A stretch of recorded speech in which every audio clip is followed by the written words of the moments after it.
I've always thought it was fun to play dominoes, the toppling kind of dominoes, where you set the dominoes up so that when you knock over the first one, all the other dominoes fall over one by one.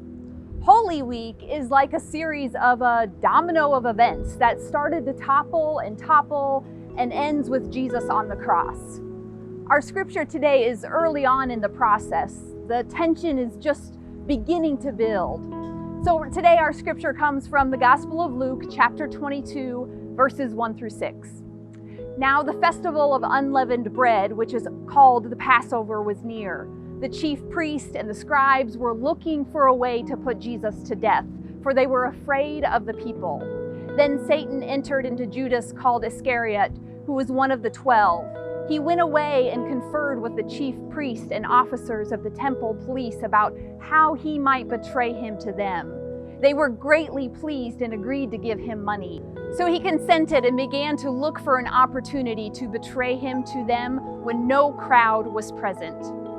Passover and the Festival of Unleavened Bread are important celebrations for Jews then and now.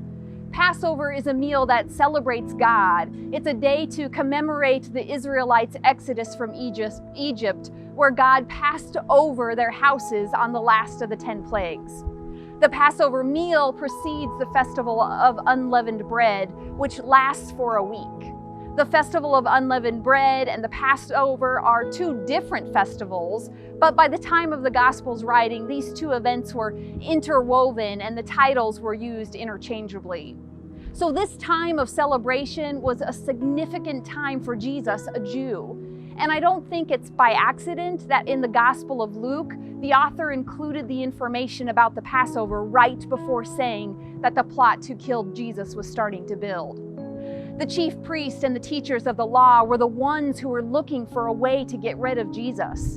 The chief priests were in charge of worship at the temple in Jerusalem, and the teachers were professionally trained in the Old Testament law. Why? Why would they want to plot to kill a fellow Jew? Well, Jesus was a threat to their lives. They were fearful of the domino effect that Jesus might have on their lives if he continued to live. They were living in a time when they were under Roman rule. There was only one king, one ruler, and that was Caesar.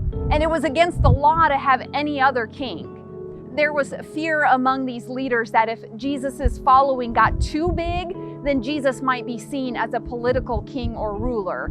And if that happened, the Roman government would stop. And then if that happened, they could possibly take away these leaders' authority. So they needed to stop Jesus. The Pharisees did not have the power to crucify, so they plotted to find a way to get the Roman government to do it for them. And it starts to get personal once Judas, one of the chosen and a close follower of Jesus, gives in to Satan's power and decides to betray Jesus. Judas was tempted by money or power, or maybe he was just overcome with fear. I'm not sure, but I know what he decides. And it gets personal for us too. We often look out for ourselves or for our own personal interest or gain, just like the chief priests and the Pharisees did. And we may even betray others along the way, just like Judas is about to. Our actions today against God and against our neighbor can have serious consequences, toppling one thing to another. But if we set up our lives just right, we can learn from Holy Week. We can see the darkness of the week and of the world topple into what Jesus did and endured for us, and know that at the very end, when all the pieces stop falling, Jesus is waiting for us. This is Pastor Mandy Barkhouse for St. Andrews. God bless.